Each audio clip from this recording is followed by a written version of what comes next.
नमस्कार साथियों, मैं मनीष भारती संस्कृति आईएएस प्लेटफॉर्म पर आप सभी का स्वागत करता हूं। साथियों, जैसा कि हम सभी जानते हैं कि दिल्ली में मौसम का हाल बहुत बुरा है। सुप्रीम कोर्ट ने अपने एक फैसले के दौरान यहां तक कहा कि दिल्ली में रहने का मतलब है कि आप गैस चैम्बर में रह रहे हैं। आप इस तस्वीर को देखिए, कहते हैं कि एक तस्वीर जो है वो हजार शब्दों पर भारी है। और इस तस्वीर को देखिए, ये दिल्ली का दिल कहा जाता है। आप वो हिस्सा जो कर्तव्य पथ का है, जहां राष्ट्रपति भवन है, जहां पर इंडिया गेट है, उसकी हालत देखिए। ऐसे लगता है कि जैसे ये जो पॉल्यूशन है पूरी तरह से दिल्ली को ढक रखा हो, है ना। धुंधला सा तस्वीर पेश करता है खूबसूरत दिल्ली का। और सिर्फ खूबसूरत दिल्ली को ही ये बर्बाद पॉल्यूशन नहीं कर रहा है, बल्कि दिल्ली के जो दिलदार लोग हैं उनके दिल का हाल भी ये बुरा कर रहा है। अब इसको लेकर के सरकार लगातार कोशिश करती जा रही है, लेकिन एयर क्वालिटी इंडेक्स कम होने का नाम नहीं ले रहा है। अब इन सब चीजों को देखते हुए फाइनली गवर्नमेंट ने कुछ एक्शन लिया है। रेखा गुप्ता सरकार के द्वारा कुछ बातें कही गई है, जिसके अंतर्गत कहा गया है कि पीयूसी सर्टिफिकेट नहीं अगर होता है तो आप जब पेट्रोल पंप पर जाएंगे तो आपको वहां पर पेट्रोल डीजल नहीं दिया जाएगा। दिल्ली में 18 दिसंबर से इन गाड़ियों पर बैन कर दी जाएगी। यानी कि अगर आपके पास ये गाड़ी है तो दिल्ली में आप ये गाड़ी नहीं चला सकते हैं। या दूसरे राज्य से आते हैं, आप नोएडा की तरफ से आते हैं, गुरुग्राम की तरफ से आते हैं, तो आपको एंट्री नहीं मिलेगा दिल्ली में। और दिल्ली में भी अगर आप रहते हैं और पीयूसी सर्टिफिकेट आपके पास नहीं है तो आप अपने गाड़ी को अब घर से नहीं निकाल सकते हैं। ये 18 दिसंबर से होने वाला है, यानी कि कल से ये शुरू हो जाएगा। तो जल्द से जल्द ये काम आपको कराना है। और किस तरह की वाहनों को इजाजत मिलेगा, एंट्री दी जाएगी? BS6 जो वाहन है उन्हीं को दिल्ली में एंट्री देने की बात की जा रही है। क्या कंडीशन है, जरा डिटेल से समझते हैं। दिल्ली पोल्यूशन, राजधानी दिल्ली में बढ़ते प्रदूषण को लेकर रेखा सरकार ने अहम फैसला लिया है। और दिल्ली के जो पर्यावरण मंत्री है मनजिंदर सिंह सिरसा, इन्होंने कहा कि गुरुवार से दिल्ली के बाहर से सिर्फ BS6 गाड़ियों को ही आने की इजाजत दी जाएगी। यानी कि दिल्ली से बाहर से जो एंट्री लेना चाहते हैं, नोएडा, गुरुग्राम, मेरठ कहीं से भी आ रहे हैं, तो अगर दिल्ली में आपको एंट्री लेना है तो BS6 वाहन आपके पास होना चाहिए। किसी भी चुनी सरकार के लिए 9-10 महीने में AQI कम करना नामुमकिन है। चूंकि नई सरकार है तो उन्होंने कहा कि देखिए, हमारी सरकार का बना हुआ है, जो 9-10 महीना हुआ है तो कोशिश की गई है, लेकिन इसके बावजूद भी एयर क्वालिटी इंडेक्स इतने कम समय में सही कर पाना किसी भी सरकार के लिए नामुमकिन है। मैं दिल्ली में प्रदूषण के लिए माफी मांगता हूं। ये अच्छी बात है।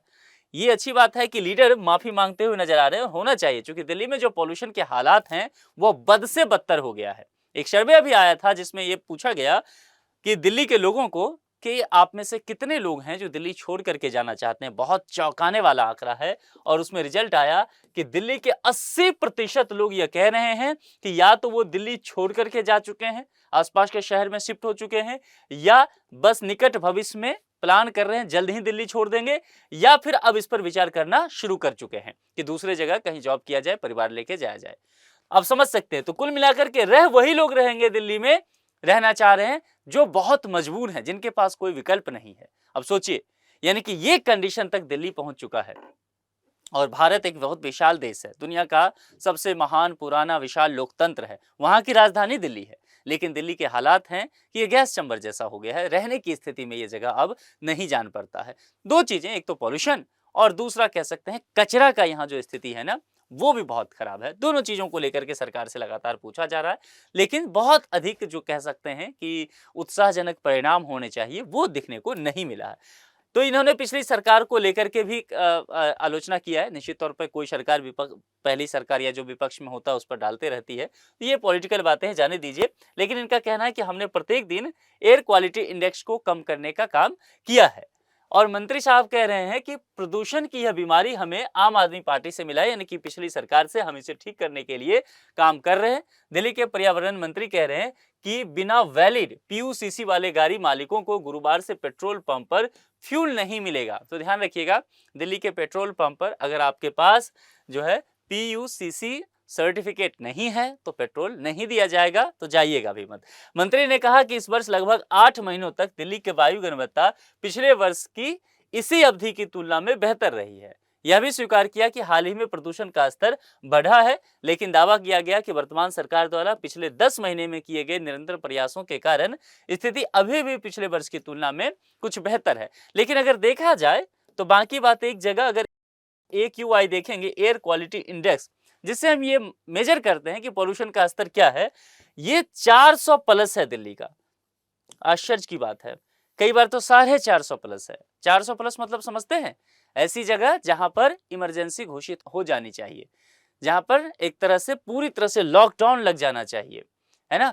सांस लेने की कंडीशन जहां नहीं होनी चाहिए, क्योंकि ये जो पॉल्यूटेड एयर है सीधे आपके फेफड़े तक पहुंचेगा और उसको बर्बाद करने का काम करेगा। एक आंकड़ा आया, रिसर्च में बताया गया कि दिल्ली में कोई व्यक्ति जो स्मोकिंग नहीं भी करते हैं, इस प्रदूषित वायु के वजह से उनके फेफड़े तक उतना ही धुआं पहुंचता है जितना एक दिन में आप 40 सिगरेट पीते हो। जरा सोचिए, एक दिन में कोई व्यक्ति 1-2 सिगरेट भी पीता हो नॉर्मल जगह रह करके, मान लीजिए देहरादून में, मनाली, शिमला में हो, और वहां 1-2 सिगरेट भी पीता हो, तब भी व्यक्ति कहेगा कि सिगरेट मत पियो, तुम्हारा फेफड़ा खराब हो जाएगा, है ना?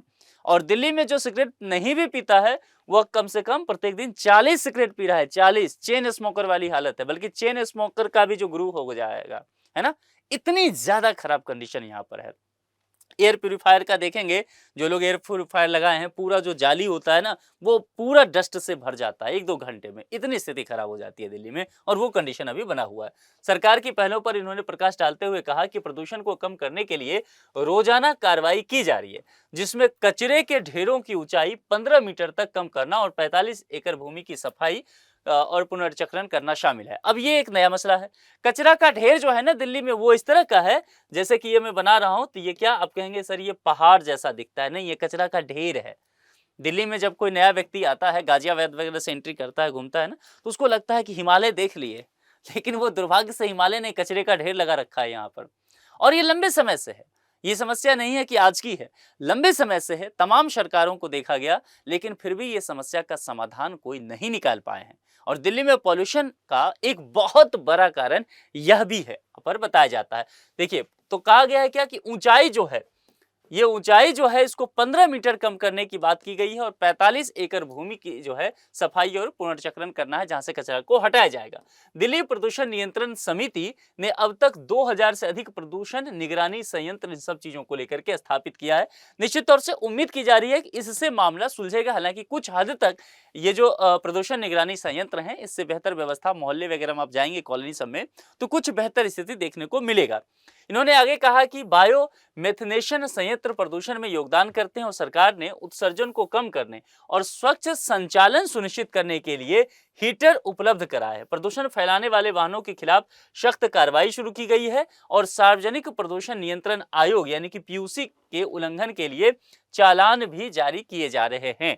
तो कुल मिलाकर के अब ये उम्मीद की जा रही है कि इस तरह से अगर चालान जारी किए जा रहे हैं, और प्रश्न तो ये भी है ना कि सरकार इतना ज्यादा लेट क्यों कर रही है? ये बात तो अगर देखेंगे सितंबर के महीने से ही बहुत शुरू हो गया, और पॉल्यूशन का स्तर इतना ज्यादा है कि आप इसे मौसमी समस्या के तौर पे नहीं देख सकते हैं कि चलो दिवाली के बाद या ठंड के महीने में देखते हैं। नहीं, साल भर ये प्रॉब्लम है दिल्ली में, और साल भर प्रॉब्लम है तो आपको इसे एक आपदा घोषित करना पड़ेगा, डिजास्टर घोषित कीजिए, और उस हिसाब से ही तैयारी कीजिए, साल भर तैयारी कीजिए कि इससे कैसे निपटा जाए, तभी जाकर के काम हो सकता है ना। उन्होंने दावा किया कि सरकार ने शहर में 13 प्रदूषण हॉटस्पॉट की पहचान की है।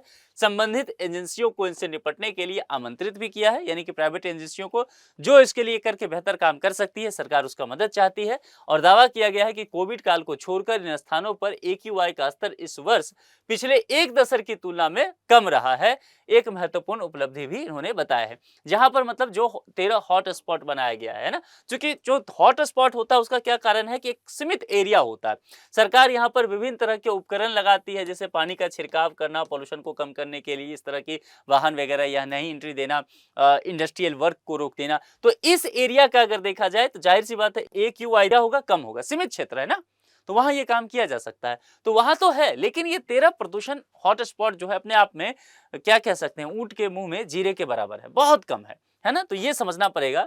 सिरसा ने यह भी कहा कि सरकार स्वच्छ सार्वजनिक परिवहन को बढ़ावा दे रही है। सबसे महत्वपूर्ण चीज ये है, अगर सरकार इस काम को करे तो निश्चित तौर पर बहुत बेहतर होगा। और लगातार अभी आप देखेंगे तो गवर्नमेंट के द्वारा ये किया भी जा रहा है, खासकर जो इलेक्ट्रिक बसेज आपको देखने को मिलेगा, जैसे मेट्रो से भी कनेक्ट करने के लिए या कहीं बाहर जाने के लिए भी जो बसेज लाए जा रहे हैं वो इलेक्ट्रॉनिक बसेज हैं, तो वो अच्छा है। शहर में 7500 इलेक्ट्रिक बसें तैनात करने की योजना है, जिससे वाहनों में होने वाला प्रदूषण काफी हद तक कम हो जाएगा। जो सबसे महत्वपूर्ण चीज यही है। एक वैज्ञानिक समिति का भी गठन किया गया है और उनसे प्रभावी प्रदूषण नियंत्रण उपायों की सिफारिश करने के लिए भी बैठक की जा रही है। तो ये वैज्ञानिक समिति अब सिफारिश करेंगे कि दिल्ली में किस तरह से पॉल्यूशन को कम किया जा सकता है, कौन कौन चीजें लागू करनी चाहिए। लेकिन फिलहाल स्थिति यही है कि दिल्ली का दम घुट रहा है। दिल्ली पूरी तरह से धुआं धुआं हो चुका है और खास करके इसका बहुत ज्यादा असर उन पर पड़ रहा है जो छोटे बच्चे हैं, जो बूढ़े हैं, जो बीमार लोग हैं, उनकी स्थिति ज्यादा खराब है। ऐसा नहीं मैं कह रहा हूं कि नौजवान बचे हुए हैं, स्थिति उनकी भी खराब है, लेकिन फिर भी वो झेल सकते हैं। तो कुल मिलाकर के यहाँ समझने की बात है कि दिल्ली सरकार तमाम कोशिशें कर रही है, लेकिन इसके बावजूद भी रिजल्ट बहुत बेहतर नहीं हो रहा। क्योंकि देखिए इस एक ऐसे चीज है ना प्रदूषण, जिसके लिए सरकार के साथ साथ नागरिकों को भी अपनी महत्वपूर्ण भूमिका निभानी पड़ेगी। अब सार्वजनिक परिवहन का इस्तेमाल करना शुरू करना पड़ेगा, है ना। साइकिल वगैरह का इस्तेमाल कीजिए और कोशिश कीजिए कि प्रदूषण को ज्यादा से ज्यादा कम करे और सरकार भी इलेक्ट्रिक वाहन का उपयोग ज्यादा से ज्यादा करे, तभी इससे निपटा जा सकता है। आप इस विषय में क्या सोचते हैं कि क्या इसको लेकर के प्रयास और गवर्नमेंट के द्वारा करने चाहिए? अपने विचार कमेंट बॉक्स में लिख करके जरूर बताएं। आज के लिए इतना ही। जुड़ने के लिए आप सभी का बहुत बहुत शुक्रिया। Thank you so much.